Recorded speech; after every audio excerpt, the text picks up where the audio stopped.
Hey girlies and ghoulies, and welcome to the Girly Ghost Tales podcast. We're your hosts for the evening. I'm Leah. I'm Amber. And this is a supernatural podcast about ghost stories, ghost hunting, conspiracies, witchcraft, haunted objects, places, even people, and everything in between, with a little bit of girl talk mixed in. What more could you ask for? Tonight we have some bone-chilling, spine-tingling tales and tropes for you to immerse yourself in. We're starting this week strong with cryptids. So sit back, grab some popcorn, get comfy, and to the grave we go. So for my cryptid, I did Nessie, the Loch Ness Monster. So I'll just start with what exactly cryptids are. So cryptids are creatures, often animals, whose existence is often claimed but lacks scientific proof. Cryptids represent the realm of the unknown. The Loch Ness Monster, affectionately known as Nessie, is a mythical creature in Scottish folklore that is said to inhabit Loch Ness in the Scottish Highlands. He or she, I'm not sure, is believed to live in Loch Ness, a large freshwater lake in the Scottish Highlands. The first sighting, which started all of the Loch Ness Monster urban legends, was in 565 AD by missionary Saint Columba. I did not realize that it was that long ago. Yeah. So in April of 1933, a couple saw an enormous animal which they compared to a dragon or a prehistoric monster. The incident was reported in a Scottish newspaper and numerous sightings followed. So the reports of Nessie date back to ancient times. There was local stone carvings by the Pict, which is, I looked up what the Pict is. It just says one of an ancient people who lived in what is now eastern and northeastern Scotland. The origin of the Picts is uncertain. So they were just, they did like carvings of things, like how people like try to translate like pictures and like stuff like that. Yeah. So that's like where it dates all the way back to that. Like there was a carving done that looked like the Loch Ness Monster. It says it depicted a mysterious beast with flippers. Dates back to the 7th century. And Nessie is said to be sizable and green, with a pointed head and extended neck emerging from the water. It is a serpent-like being comparable to those of the Jurassic or Cretaceous periods. And there is a website called the Official Loch Ness Monster Sightings Register, where people can go on and like write down what they saw or when they saw it, and it keeps track of everybody that's reported it. So I did look at the registry, and it's still like you can still write on it today. Like it's still like an up and running website. And right when you click on it, it shows you like a tally of how many sightings there are. So when I checked it a couple days ago, there was currently 1,159 sightings that were officially recorded on the website. That's crazy. So I'll talk about St. Columba for a minute, since he was kind of where the whole thing is said to have started. So over 1,000 years ago in 565 AD, missionary St. Columba confronted a monster who attacked one of his followers in the loch. So I guess I don't know, it didn't really say if he like heard rumors about there being something in the water, but he sent one of his followers to go in the water and check to see if anything was there. And then apparently he saw Nessie attack and kill his follower. So it says that St. Columba said, "Thou shalt go no further, nor touch the man. Go back with all speed." And the monster fled from the scene. And that was apparently the first thing that happened that made people start looking for it and made all the stories that we hear today. So Lake Loch is 22 miles long, almost 1 mile wide, and 754 feet deep. Gross. Yeah, anything like in the water just like freaks me out. Me too. I do not like the water at all.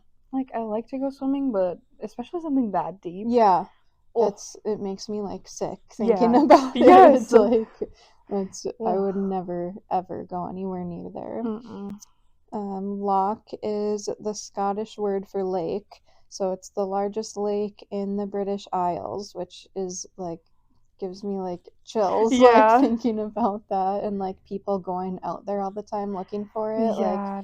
even if it's not out there, that's still scary That's so to be scary. out on the water like that. I know that's how I feel about like Lake Superior. I'm Yeah, like, why would you want to go I out there? know. I Too didn't many know. I didn't shipwrecks. realize how big Lake Superior was either. Yeah, it's crazy. It freaks me out. I don't like the water at all. No. Mm-mm. And many believe that the loch is an aquatic haven for ancient dinosaurs. And based on the number of sightings that there have been, the average number of sightings per year of Nessie is 13, which I feel like is a lot for something that's not proven to exist. Absolutely. That's like at least one a month. Yeah. Yeah, I feel unless it's just people that are like lying, but I feel like what's the point? Like they're not gaining anything from it, so I don't know why people would lie. But that lake is known to have like huge eels in it too. So yeah, that's like almost just as bad as like Nessie. Yeah, what? So a lot of people say that like the stuff that's recorded that it was probably just a giant eel, but that's like just as creepy and gross. And like a freshwater lake too. That's crazy. Have you ever seen the movie The Princess Bride? Yeah, but it was a long time remember ago. It. Yeah. There's eels in it, and they like scream. Like it gets dark, and he's like, "Here comes the screaming eels," and they're like going to like get her. Yeah, that's disgusting. So today there is still no definitive proof of the Loch Ness Monster's existence. There are many hoaxes that went along with like the Loch Ness Monster. So one of the main ones is probably a picture that I'm sure it's a picture that everybody like associates when they think about the Loch Ness Monster. Yeah. It's this one. Yep, yeah. We can insert the picture there too, but it's called the surgeon's photo because it was submitted by Robert Kenneth Wilson, who was a surgeon, and he didn't want to be recognized at all, like for sending in the picture. He wanted it to be like anonymous, so they call it the surgeon's photo. That was like the main picture, I think, that started all of the like rumors and urban legends and all of that kind of stuff, because it's so like famous and widely like seen like everywhere around the world. So in December 1933, the Daily Mail commissioned Marmaduke Wetherell, who was a big game hunter, to locate the serpent. Along the lake shores, he found large footprints that he believed belonged to a very powerful, soft-footed animal about 20 feet or 6 meters long, which is like, yikes. Yeah. That's disgusting.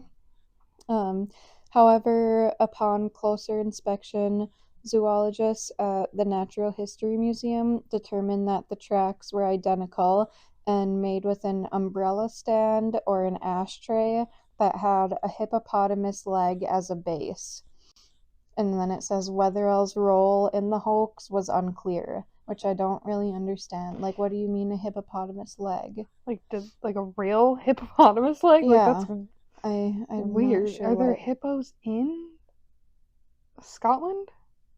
I don't think so. But like where did in you an get the leg? ashtray? Yeah. Like a hippo's leg in an ashtray? I don't. That's all I could find about it though. Like it's like unclear to me how he made it look like that. Yeah. Or how they discovered that he did that. Yeah, like how did they think Yeah, like how did they come to either the an umbrella conclusion? or an ashtray, one of the Yeah. two. Like, and they're two separate, Yeah, they're completely different things like different too. sizes. Yeah, shape, sizes. It's, I don't know, I couldn't find much about that. There's not like a whole lot on the internet about like Nessie, besides like there's like some documentaries and some like YouTube videos and stuff like that, but Yeah. like the articles that I found all pretty much said the same stuff. There wasn't like a lot of detail, Mm. but I know that after they found out that it was a hoax, the Daily Mail is a newspaper, so they're the ones who commissioned him to do it. So the Daily Mail, after they found out that it was a hoax, mocked him and made a fool of him and like made fun of him for it. Oh. So that's kind of where like the surgeon's photograph comes into play. So the news of it being fake only seemed to spur efforts to prove the monster's existence. So in 1934, English surgeon Robert Kenneth Wilson photographed the alleged creature. The iconic image known as the surgeon's photograph appeared to show the monster's small head and neck. The Daily Mail printed the photograph, sparking an international sensation. Many speculated that the creature was a plesiosaur, a marine reptile that went extinct over 65.5 million years ago. Holy cow. He took the photograph in 1934, Oh, wow. and then in 1994, it was revealed that that photograph was also a hoax. Wow, 60 years later? That's Yeah, that's crazy. a long time for them to not like realize that or like Yeah. figure it For out. to hold in that secret for that Right, long. I know. The photograph itself was initiated because Wetherell, which was the guy who made the fake footprints, Mhm. was revenge seeking because he was made fun of and made to look like a fool. So he wanted everybody to think that it was real and that he wasn't like a fool and he didn't fake it all. But then they found out that was fake too. So I feel like that just makes him look Makes it, even worse than they tried to yeah. make him look. Poor guy. So the picture, which is perhaps the most famous alleged photos of the creature to ever exist, was actually made out of a toy submarine. Robert Wilson's stepson was a sculptor and he sculpted the head. So the toy submarine was on the bottom so it could move along the water by Yeah. itself. So I don't know like if they just put it in the water and left and waited for someone or if they took the picture. Well, I know he submitted the picture and didn't want recognition, but I think they just left it in there and Yeah. then like other people saw it too. So I don't know where that is or if it's like if it sunk or if someone took it or anything like Yeah. that. After the picture was taken, Yeah, if they went back for it or right. something. I don't know. It doesn't really say anything about that, but it does say that in 2018, researchers conducted a DNA survey of Loch Ness to determine what organisms live in the water. No signs of a plesiosaur or other such large animal were found, though the results indicated the presence of numerous eels. Just That disgusting. sounds gross. Eels, Yeah. just the word eels Ugh. just makes my skin like crawl. And this finding left open the possibility that the monster is an oversized eel. Despite the lack of conclusive evidence, the Loch Ness Monster remained popular and profitable. In the early 21st century, it was thought that it contributed nearly $80 million annually to Scotland's economy. Wow. Like, that is I mean, crazy. So at least, like, something is coming out of it. yeah. And there, even though there's no like real evidence about it, it could still be real. I watched like a short video about a lady who like, studied like mythology, I think. So she was talking about it all being a myth and saying like even though there's no evidence and nobody's found anything scientifically yet, like it started from something. Like Yeah. somebody there's some bit of truth to it that we don't know like how much of it was true or what it really is, but she said she thinks that it could be like an eel that is huge that nobody has ever seen before, that like scientists haven't seen before, and it might be just under the water still and hiding, or it might be dead, or like we don't know. I couldn't find any sighting stories. I could see like all the sightings reported, but not really any stories other than just the quick clip of like the couple that saw like a dragon or prehistoric monster in their view. So what I did find was the most recent search for the Loch Ness Monster was called The Quest, which took place from May 30th to June 2nd, 2024.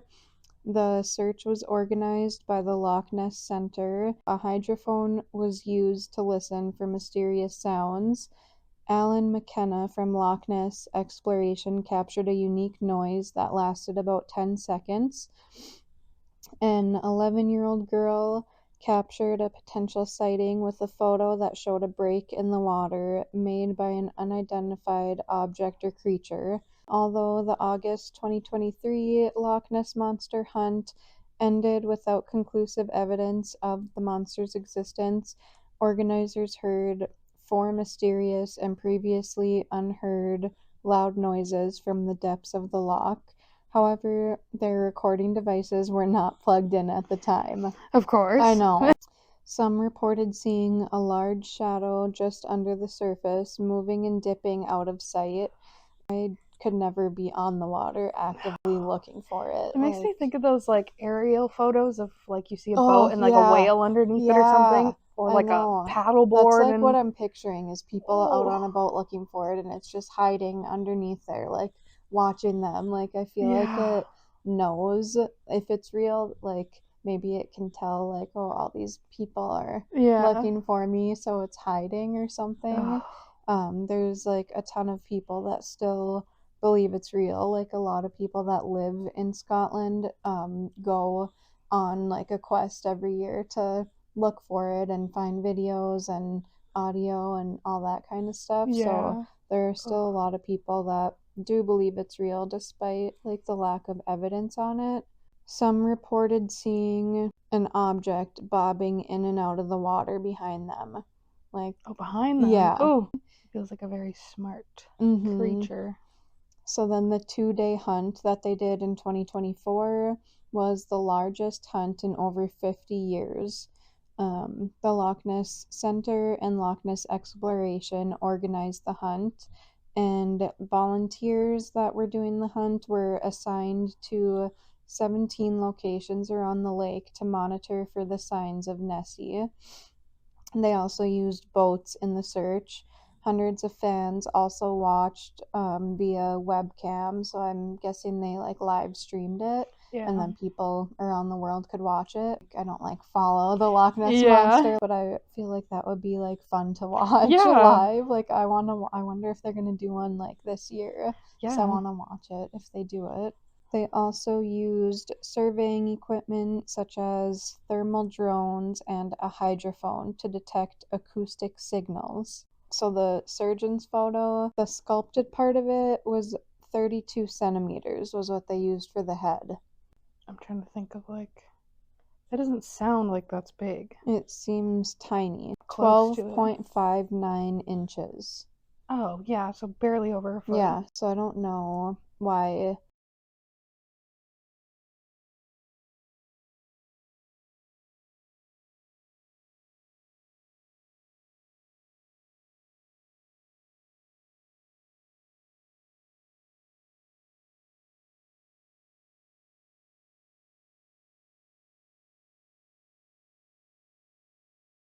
For some reason, I always thought that.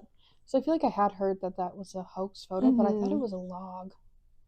So that's so wild to think that it was like. I think there was like man-made. A lot of other hoaxes that people tried to make seem like it was the Loch Ness Monster too, but doing like the research on it, there's really like not a lot to go off of. I feel like if it is real, I feel like it's a girl, like Nessie. It just sounds, I don't know like how they thought like a 12-inch sculpture was a Yeah. monster, because like someone could just kill it if it was only 12 Yeah. inches. Other like fake pictures and stuff that I've seen online of it, it's huge. Like they make it look like a dinosaur basically. Yeah.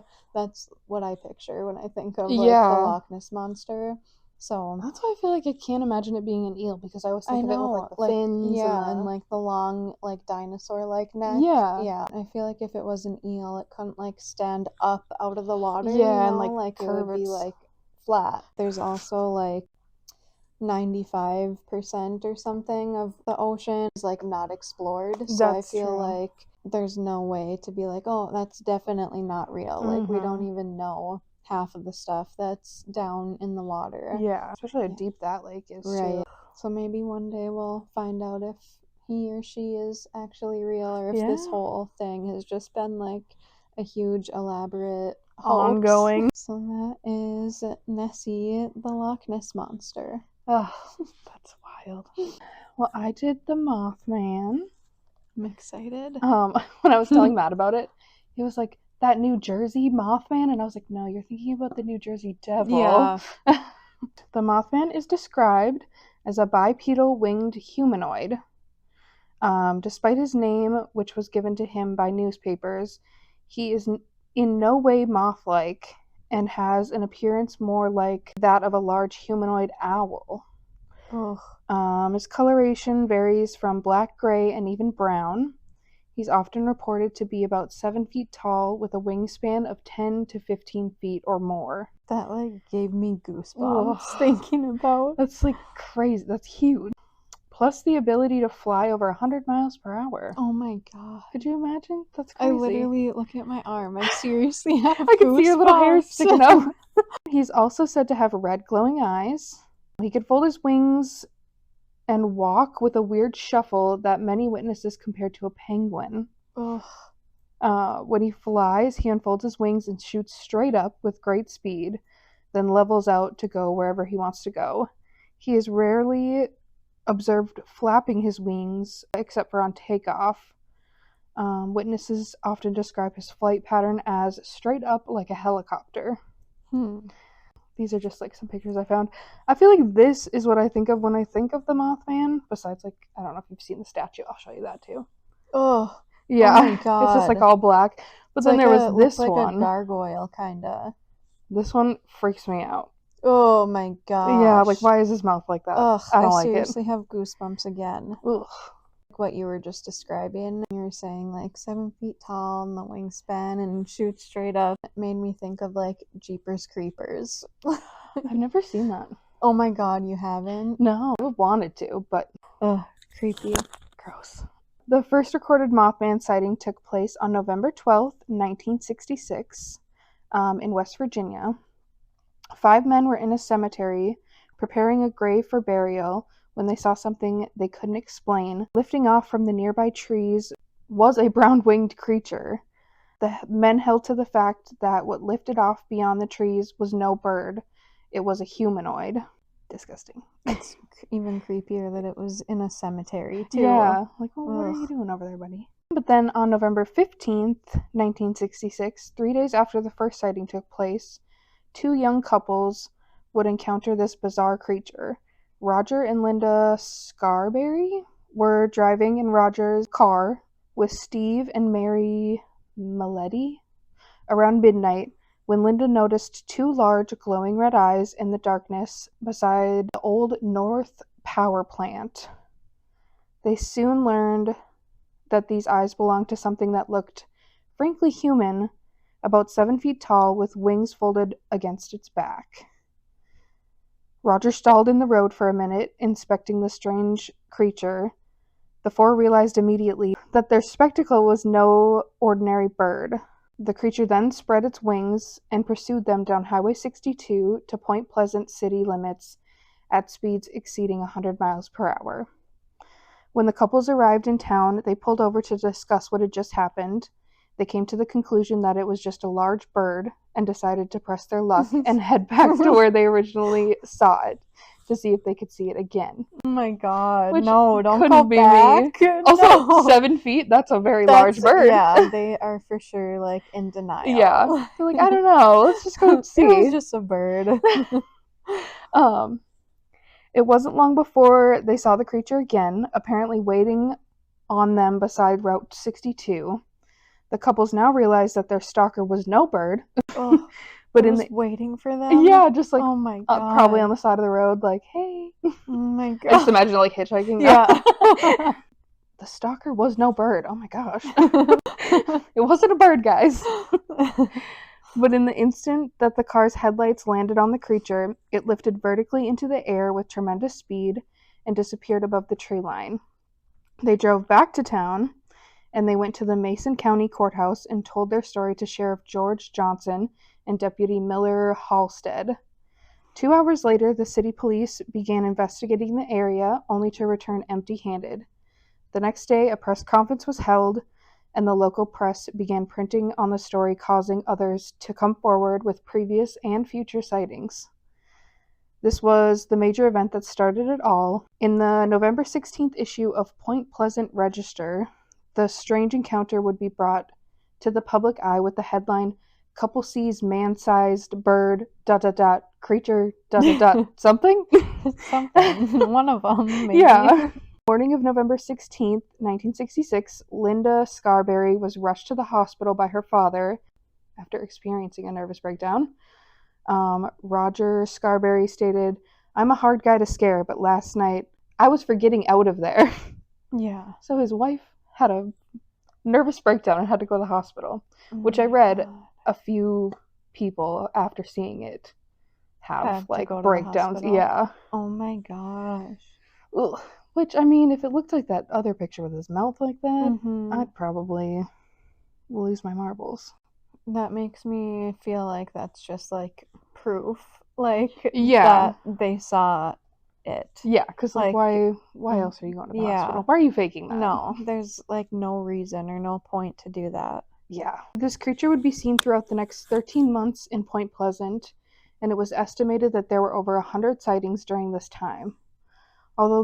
Although these were unconfirmed reports, and the actual number of confirmed sightings may be quite a bit lower, Mothman witnesses were also harassed by the men in black, who wanted them to not speak about the creature. The strange sightings all seemed to accumulate in the collapse of the Silver Bridge on December 15th, 1967. It was a tragic event that killed 46 people and has become intertwined with the Mothman legend. So some people say that if you see the Mothman, it's like somehow a foreshadow of some sort of disaster. Because I guess he was also seen in like Chernobyl. Oh my gosh. Russia. Really? Before like certain things happened. Like he's like warning them? Yeah, it's almost like an omen. Like if you see him, like something bad's happening. I don't know. There wasn't like a crazy amount of like actual witnessed reports that I could find online. I thought I'd be able to find a lot more. Yeah. But I did find a couple. So one of them, I was in Flagstaff, Arizona in July of 2020, looking to spend the night in my fifth-wheel trailer near Lake Mary, which is about 5 miles outside of Flagstaff. I had just driven up from Phoenix. It was about 10 p.m. and I was tired and wanted to sleep and to get up the next day and find a spot in the national forest where I could stay for the next couple of months. I pulled into a side road near Lake Mary and was going to sleep in my fifth wheel, still connected to my truck. It was pitch dark with no lights anywhere and tall pine trees all around me. I get out of my truck and head towards the door of my fifth wheel when I see these 2 glowing red lights up 20 to 30 feet in the pine trees. I had no idea what I was looking at. I just kept staring at it. I thought maybe they were those red airplane warning lights, but I concluded they definitely weren't and were a lot closer than I originally thought. They seemed like eyes and were slightly swaying back and forth. Oh. I got the intense feeling like I was being watched and got so spooked that I decided to get the heck out of there and ended up parking and sleeping in the Walmart parking lot. I have never heard of the Mothman at the time, Years later, I read about it, and the red glowing eyes matched what I saw that night. I also read of other sightings of the Mothman in the Flagstaff area. I'm pretty sure that it was the Mothman. Yeah. Well, yeah. Sounds like it. Yeah. Especially like the red eyes. Yeah. And feeling like being watched. Like being that high up in the tree. Mhm. That just sounds... like seems it was right. stalking him and Yeah. like waiting for him to go to sleep or something. Ugh. Ugh. I did see like I think 2 more that were in the Flagstaff area. I didn't write those Really? ones down, but Yeah. I guess he's also seen in like Chicago. But this one, I saw one in 2006 or 2007, just before dark. Me and a few friends all saw it. We were on skateboards and it swooped by us and crashed into the tree above us, knocking down fairly large branches. Later we were driving around and saw it again at night. It flew above us as we were just talking about what we all saw. It had bat-like wings but looked fairly human. This was in rural East Michigan. You're in the car and it flies above you. Or like skateboarding. Skateboarding, yeah. All the stories that you've read about it, I feel like it stalks people. Yeah. I'm knocking down it fairly large swooping branches. and like picking them up from the Yeah. skateboard or something. Just flying away with them. Mhm. And this is a longer one. The most recent Mothman sighting happened in Kane County, Illinois in April 2024. Matt Sexton, 33, was driving to work on a scheduled stretch of road late at night when he suddenly noticed a large bird following his vehicle. Interestingly, this wasn't his first time seeing the creature. He had 2 similar experiences in 2023. I've had 3 different encounters that started around the same time last year in April or May, he recalled in an interview with the Singular Fortune Society. Both previous encounters happened early in the morning between 1:30 and 3:30 a.m. The first sighting occurred along Highway 30 near Hinckley, Illinois. I was driving my truck since I'm a semi-driver and tend to do late night runs, he explained. I saw this huge branch fall from a tree and hit the road ahead of me. So I looked up and saw what must have been a 12-foot creature. Oh, 12 feet now? Yeah, that's disgusting. It was covered in short brown fur, not leathery like you'd expect. He described the creature as humanoid, noting that it had distinct legs and arms separate from its wings. It flew right in front of my truck, kind of like when an eagle dives and then opens its wings at the last second to fly off. Initially, he brushed off the sighting, thinking it might have been a large bird. It freaked me out, but I figured there had to be some logical explanation, he said. So I just dismissed it. But about 3 weeks later, on I-39, just 10 miles from his first sighting, he saw the same creature again. Once again, it swooped low in front of my truck.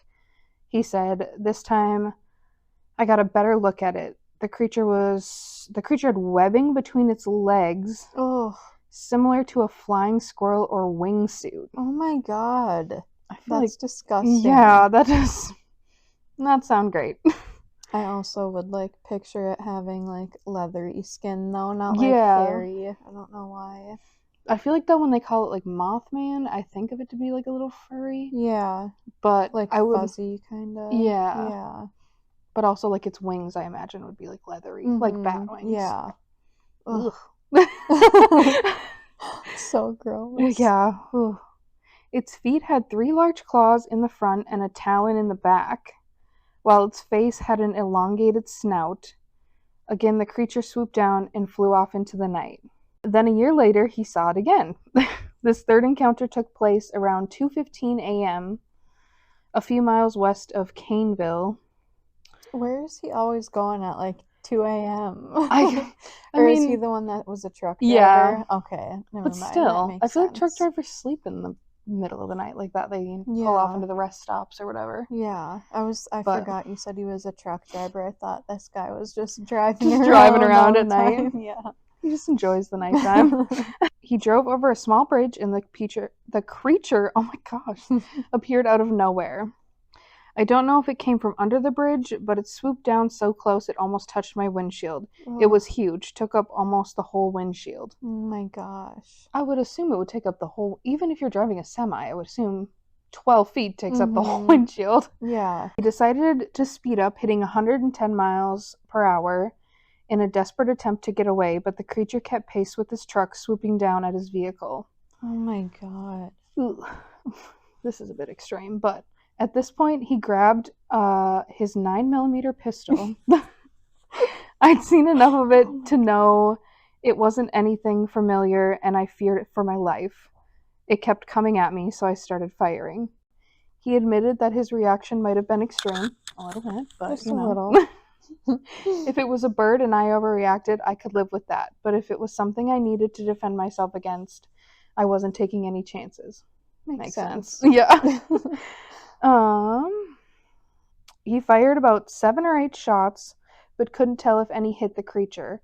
It wrapped itself up in its wings and started descending, and I followed it down with my shots, but then it was just gone. He said he hasn't seen it since. It seems like it was like stalking him specifically. Yeah. I feel like it probably was like, oh, this guy saw me, like, Yeah. I need to find him again, like 3 times. That's crazy, yeah. And like that extreme that you have to fire your gun at it like multiple times, like that's crazy. But I like also wonder, like, he's a truck driver, like is he overly tired and like yeah, like he's up at 2:30, 3 a.m. and then after seeing it like once or twice, then maybe his mind is just like waiting to see it again and like thinking that he's seeing something that's not there. Yeah. Well, he said he saw it in April or May of 2023 and then again in April of 2024. So maybe he'll see it this I wonder year. if he saw it this month. Yeah. Where does he live? What did it say? It says his first sighting was in Kane County, Illinois. I want to like get a hold of him and be like, hey, it's April 2025. You seen anybody yet? You seen the Mothman this year? So they have a Mothman festival. They have it in Point Pleasant, West Virginia. It is an annual celebration of the visit of the cryptid known as Mothman. It started in 2002. Located next to the Mothman Museum and the Mothman statue. There's a museum? Yeah, I guess I didn't know that. Gosh. Well, this is the statue. Oh. Yeah. Oh my god. And then on the little description of it, it says, Legend of the Mothman.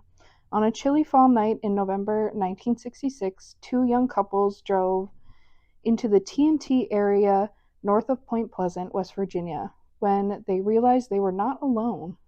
What they saw that night has evolved into one of the greatest mysteries of all time, hence the Mothman legacy began. The festival features a wide variety of vendors, guest speakers, live music, food, and events for all ages.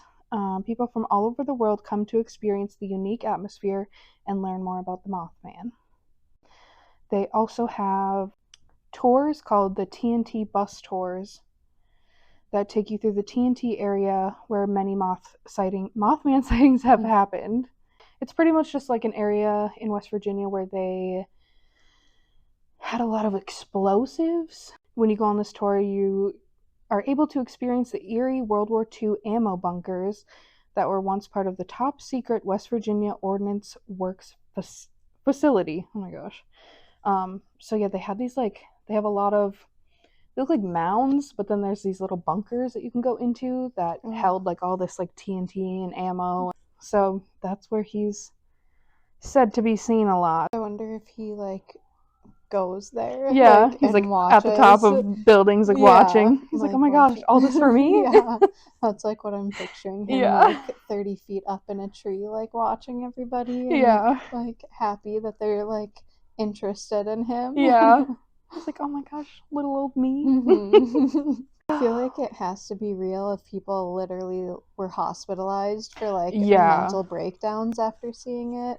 I feel like that would happen if I saw something like that. Yeah. I would literally need to I would want to go to the hospital. Yeah, I would I'd be scared. Check me into the psych ward because there's something wrong. And like people wouldn't want to go there and look crazy and be like, Yeah. "Oh, I saw this," and like have people think they're nuts. So I Yeah. feel like they wouldn't gain anything. I just feel like especially back in like the 60s, Right. I feel like that I was feel like just they would wanna that would be like their last resort. Cause like yeah. women back then probably they were like, "Oh, you're nuts," over Yep. like everything. So saying something that crazy, they'd probably be like strapped to a chair, like Yeah. not able to leave. Lobotomies. Yeah. Oh, yeah. Spooky. I also just want to picture him as being a nice, giant, Right. fluffy. Like he's like warning people like, "Hey, you guys should leave. Something bad's gonna Something's happen." coming. And then maybe he's like not stalking them. Maybe he's like watching over Yeah. them or Maybe that something. truck driver's just got something that's coming. Yeah, he could. And the Mothman's like, "I've been trying to warn you. Mm-hmm. Don't shoot at me." Yeah, now that he shot at him, he's probably like, well, no, now. No, that's why he hasn't seen him again because he shot at him. He's Yeah. like, "I'm not protecting you or warning you." You're on your own, kid. At least like that first, well, I guess the first two encounters, there were multiple Yeah, people. like a couple and Yeah. everything. Yeah. Has grown into a phenomenon known all over the world by millions of curious people asking questions. What really happened? What did these people see? Has it been seen since? It still sparks the world's curiosity. The mystery behind Point Pleasant, West Virginia's Mothman. Thanks, girlies and ghoulies, for joining us. Those were some seriously spooky tales. But hopefully not too scary because we want you to join us again next week. Trust me, you don't want to miss it. Follow us on Patreon for $5 a month. You'll have access to all episodes 1 week early, behind the scenes footage, our live full moon ghost hunts during every full moon of the month, our Haunted Doll segment, Tarot Tuesdays, where we do readings and share ghost stories, and automatic entry into a monthly Girly Ghost Tales giveaway. So make sure to follow us on Facebook, Instagram, TikTok, YouTube, and email us your ghost stories or any paranormal spooky stories at girlyghosttales@gmail.com. New episodes release every Friday at 7 p.m. So until next time, and remember, if you hear a whisper in the dark, it's probably just us.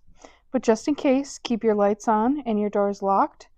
Remember, the veil is always thinner than you think. Good night.